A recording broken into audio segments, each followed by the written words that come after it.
Oi, meus amores, voltei.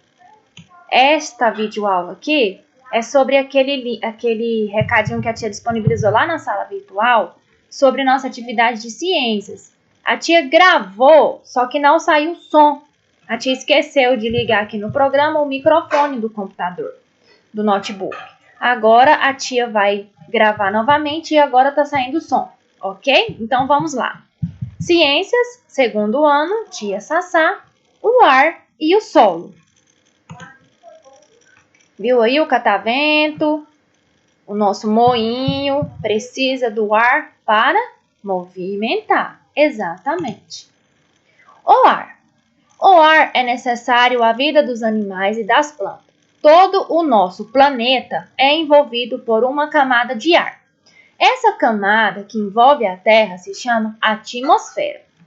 Na atmosfera existem vários tipos de gás. O gás chamado oxigênio é aquele que a maioria dos seres vivos precisa para respirar e viver.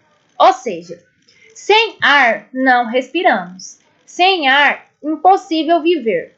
Por isso que quando as pessoas sentem falta de ar, elas têm que ir para o hospital. Na maioria das vezes colocam oxigênio e podem até serem entubadas, porque o corpo está faltando ar. Sem ar não respiramos, sem ar não sobrevive. Tanto nós homens, né, quanto os animais, ok? O ar não pode ser visto, mas ele está em todos os lugares do nosso planeta. Ele pode ser percebido quando nós respiramos. Observe a figura e faça o mesmo. Para sentir a presença do ar, inspire e expire. Ó, inspirar, ó.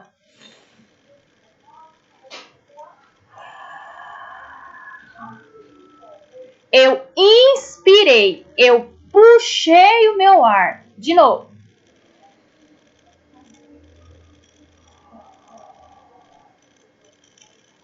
E eu expirei quando eu soltei o meu ar. Quando você vai lá no seu pediatra, para ele ou ela olhar o seu pulmão, ele não fala assim, respira, depois, agora solta.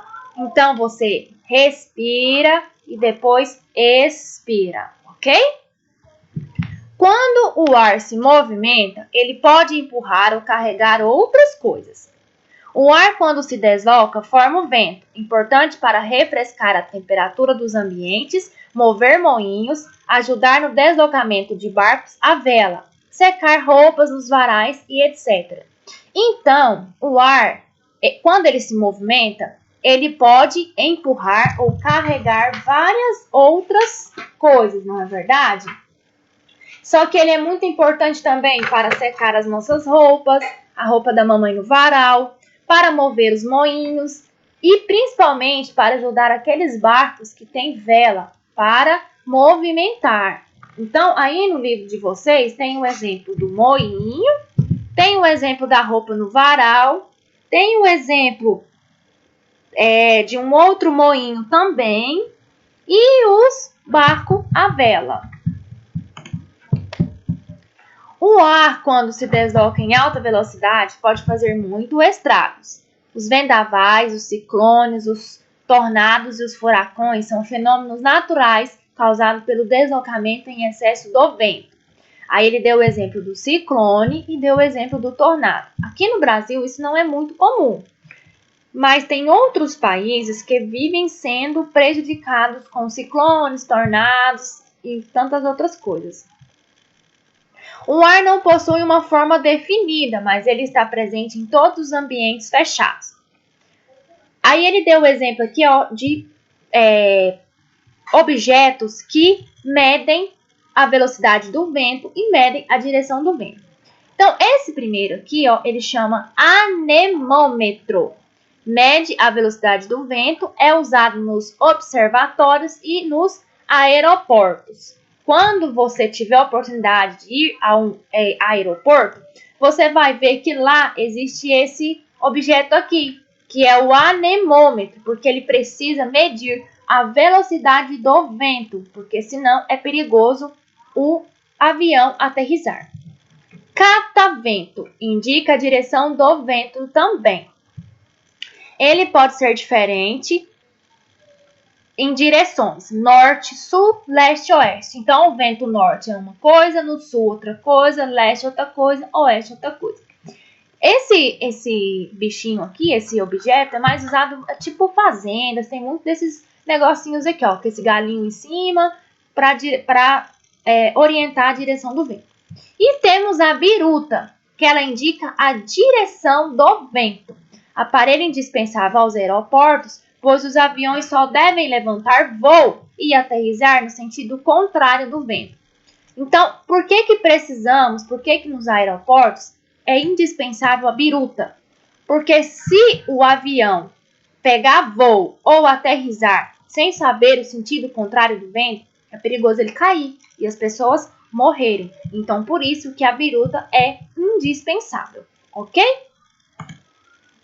Agora, o nosso próximo é sobre o solo. O solo é no solo que pisamos. Ele é a parte da terra onde crescem as plantas e vivem os animais. Quando o solo é bom para o desenvolvimento da planta, chama-se solo fértil. Do solo, a planta retira a água e os sais minerais. O solo, assim como o ar, também é indispensável para a vida.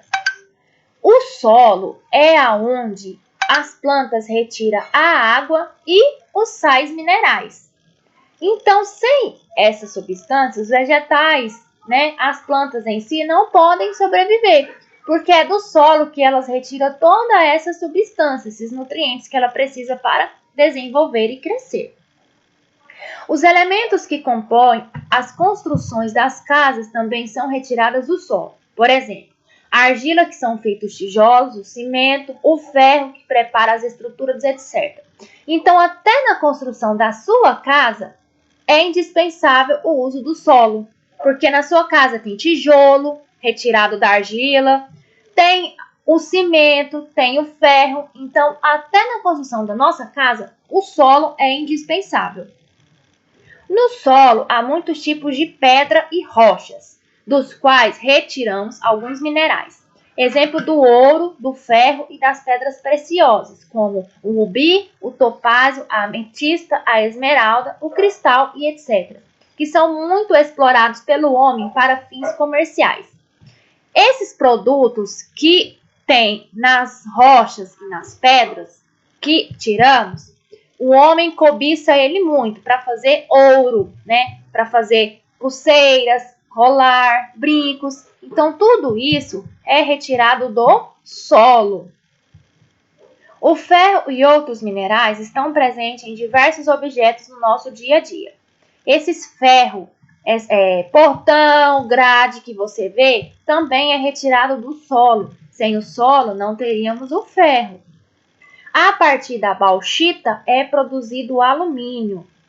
O principal agente aí para construir o alumínio é a bauxita. Assim como a água e o ar, o solo vem sofrendo com o lixo e a poluição. Com o passar dos anos, produzindo lixo e jogando no meio ambiente, o ser humano tomou algumas áreas impróprias tornou este solo com áreas impróprias para a plantação. Então, esse solo vem sendo prejudicado pela ação do homem. Mas como assim? Jogando lixo, poluindo. Então, tudo isso contribui para que esse solo deixe de ser fértil, tornando-se impróprio para as áreas das plantações. A erosão faz com que o terreno fique fraco e se desprenda formando crateras. Em sua cidade, já aconteceu algum deslocamento de barreiras? Sim. Sabe quando? Lembra ali, ó, aquela rotatória do Gol? Ficou muito tempo, ficou alguns meses interditada o ano passado, com a chuva muito forte que deu e levou quase a metade da rodovia, abrindo uma cratera no solo. Então, isso aí é a ação do homem. Vai lá no rio, naquele corregorzinho, desmata, arranca a árvore, aquele solo vai ficando com problema e ele vai cedendo. Então, uma hora ou outra, aquela rodovia vai ser engolida por aquela cratera. Aí eles vêm, fecha, não deixa os carros passar para a prefeitura arrumar. Então, isso é um descuido do solo. Isso acontece porque está desmatando, degradando a parte ali perto do solo. Conservação do solo. Para conservar o solo, o homem deve evitar queimadas, porque além dela danificar o solo, ela destrói seres vivos como os animais e as plantas.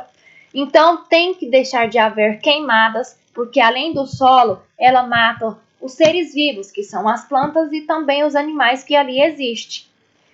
Derrubada das árvores, pois para evitar prejuízo ao meio ambiente é preciso fazer o reflorestamento, isso é, plantar novas árvores no lugar daquelas que foram derrubadas. Muitas pessoas pegam e cortam essas árvores clandestinamente, fazendo com aquele pedaço ali fique o quê? Desmatado e infiltra mais coisas no solo. Então, não pode acontecer a derrubada, a corte das árvores, porque o solo precisa das árvores, precisa daqueles nutrientes. E se não houver, aquele solo fica empobrecido, né? Ele vai ficar destruído. Então, temos que evitar a derrubada da árvore, porque na maioria das vezes eles cortam, derrubam tudo, mas não plantam naquele lugar que eles tiraram. Então, vamos cuidar do nosso solo. E essa foi a nossa videoaula de ciências. Aí você vai lá no seu livro, vai responder as páginas 44, 45 e 48 até a 50. Após responder, não esquece de mandar as fotos, ok? Beijo e fica com Deus.